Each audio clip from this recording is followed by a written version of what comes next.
Well, for those of you who are left, haven't got lunch yet, I can tell you I'm humbled to be here with all these great speakers today and the tremendous discussions we've had. You know, all the way from the keynote speaker this morning talking about what the business is going to be like in different areas of telecommunications 50 years in 2050, rather, to the great panel we had right up ahead of me, which was talking about the great evolution of what's going on in the telecommunications world. Those things are all at really a high, very high macro level compared to where I want to talk today. I also want to talk about evolution, but I want to talk about the DAS evolution. I want to talk about the DAS world and what I think is going on in the DAS world and how that's evolving right now. So we'll take it a lot more narrow focus down to the DAS world, where it's going, what Intelibs, which is who I am, can do to help us get there, and what the challenges are for us all. See if I can run this right. All right, who's Intelibs? A little bit about us. We're about 10 years old. We started as a custom technology shop for Verizon. Our main technology is RF over fiber, and that's in many, many different forms. We've heard us all talk today about fiber and how fiber is driving our world. That's our main technology, is what we do with RF over fiber. We're a platinum member of Nedas, so we're happy to be here. And our headquarters is just up the road in Stony Brook, New York. We also have an office out in Phoenix, Arizona, which is where I'm from. Our largest line of products is GPS precision timing solution equipment via either fiber or coax. We're on contract with Verizon. We also sell T-Mobile, AT&T, so we sell to all the big carriers. And we've just now introduced, which I'll talk a little bit about in a little later, a RF over fiber point of interface equipment so that you can remote your source equipment from your actual DAS. We're also a custom DAS supplier, both for equipment and full turnkey. Again, in DAS, our equipment is approved by Verizon and we're approved for interconnection by all the major carriers. We all know that DAS has migrated originally from voice and capacity, and that migration continues today to all the things we've heard about. Now the carriers are migrating to virtualized and centralized source equipment. We've heard a lot today about how you get that source equipment, how we're short source equipment, how signal source is getting to be one of the keys. We're hearing about the continualized centralization and the low power from the carriers, CRAN, VRAN. In many cases, it's going to generate a location for the signal source that's not right at the DAS head end. Especially we address that enterprise market wave. We could talk more about that. Let's just suffice to say that I believe transporting the signal sources is going to increase dramatically as we talk about the enterprise marketplace. And I think the enterprise marketplace is really what drives the market as we look at this, what I call a bell curve wave of businesses coming and in that marketplace. Fiber is going to be key. We've already talked about it. On the board is some of the key reasons that fiber is the mainstay of our business.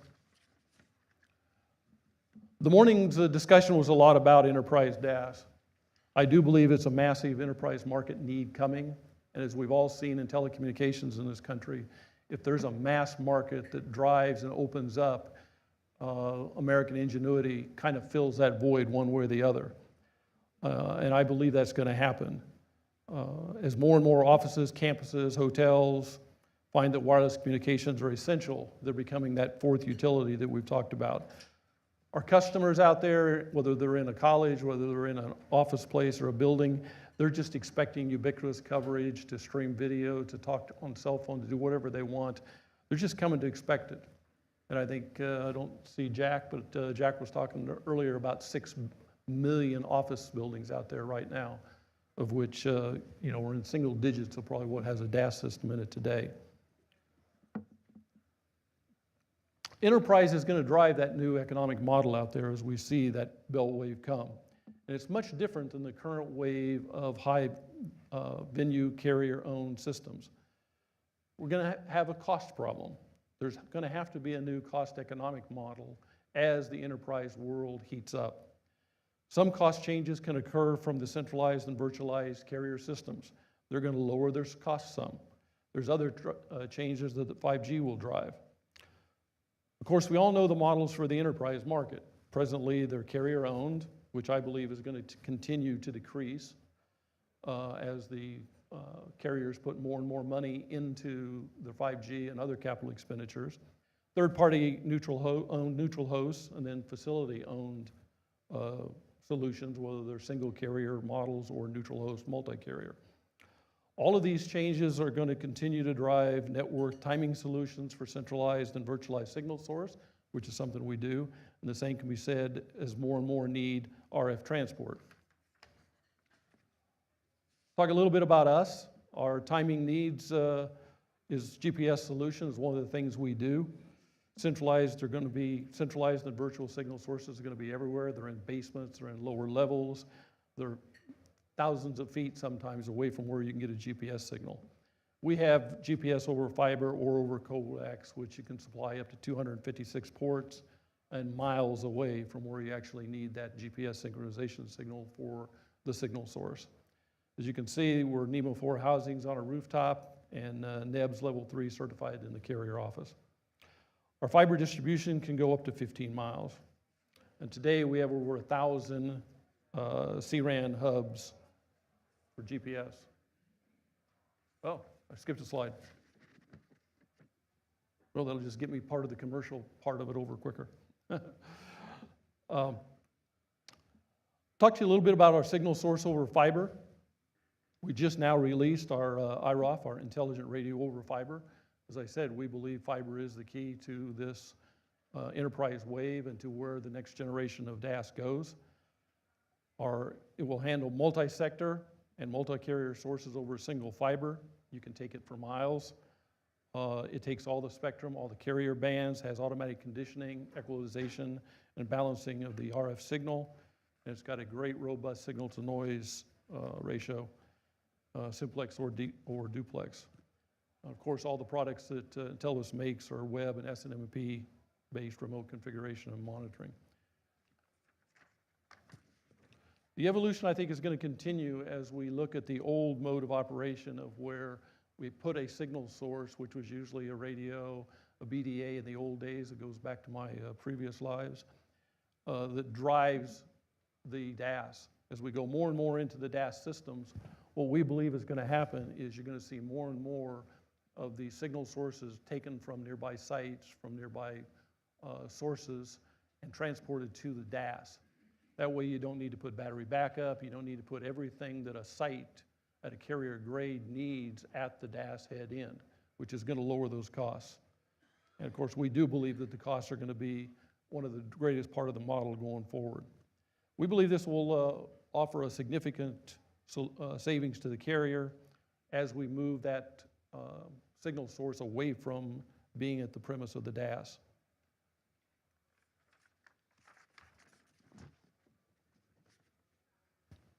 Yep, I'm keeping up.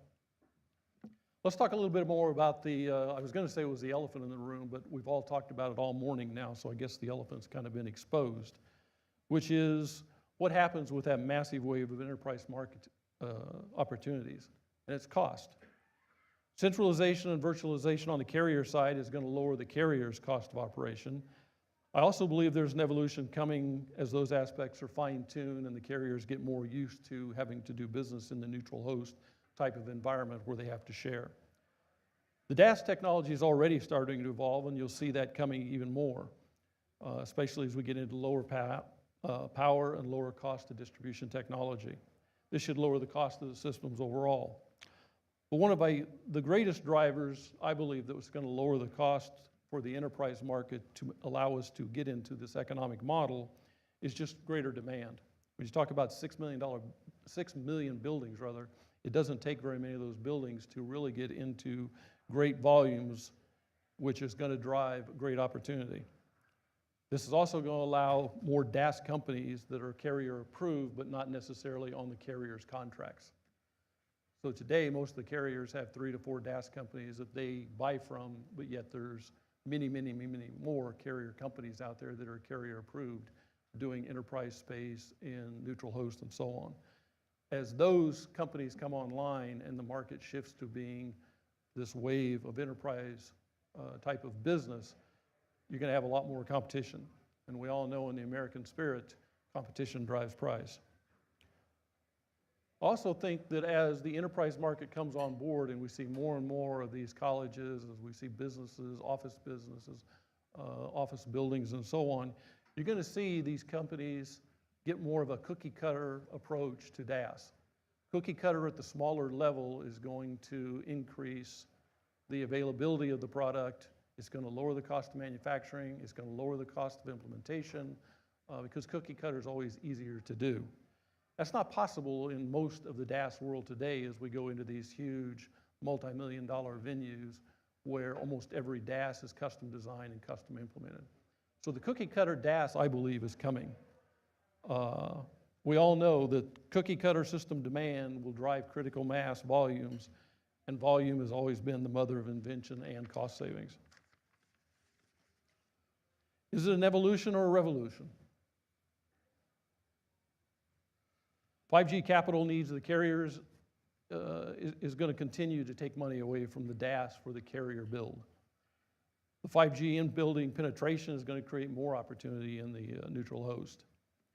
One of the things to think about is, does the enterprise market, if it is truly a bell curve coming, does that cause bifurcation of the DAS systems and technology between carrier DAS and enterprise DAS, especially if we get into more of the cookie cutter type DAS on the enterprise segments? Will the changes that need to be meet the economic model for the enterprise market? Let's face it, that enterprise market is going to be driven almost totally by economics.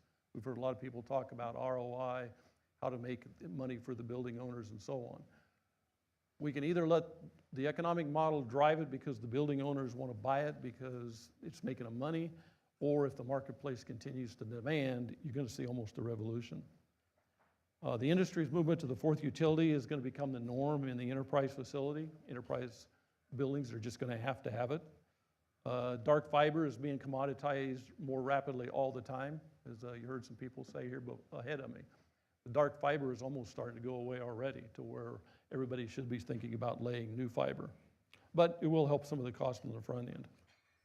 And then 5G obviously is going to drive it as we see 5G start to be put across all.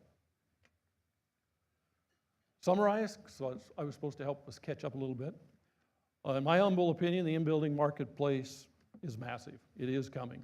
Much of the enterprise market is going to be economically challenged for sure. The market will demand and create a change in the in-building economic model. Technology and architecture is evolving to achieve some of that. The impact of 5G is really not known, but that marketplace is marching on. I can guarantee it. Regardless of 5G impact, and my personal opinion is it will be a revolution. It will change how we look at DAS in this marketplace in the next 5 years. We've talked a lot about 10 years out. In the next 2 to 3 years, I believe you're going to see enterprise market really become a revolution that is going to change a lot of us that are sitting in this room's vision of how we think about DAS and how we go after DAS, which to this conference is just a small part of what we've talked about today as we look at the overall evolution. But I believe the DAS revolution is here. Thank you.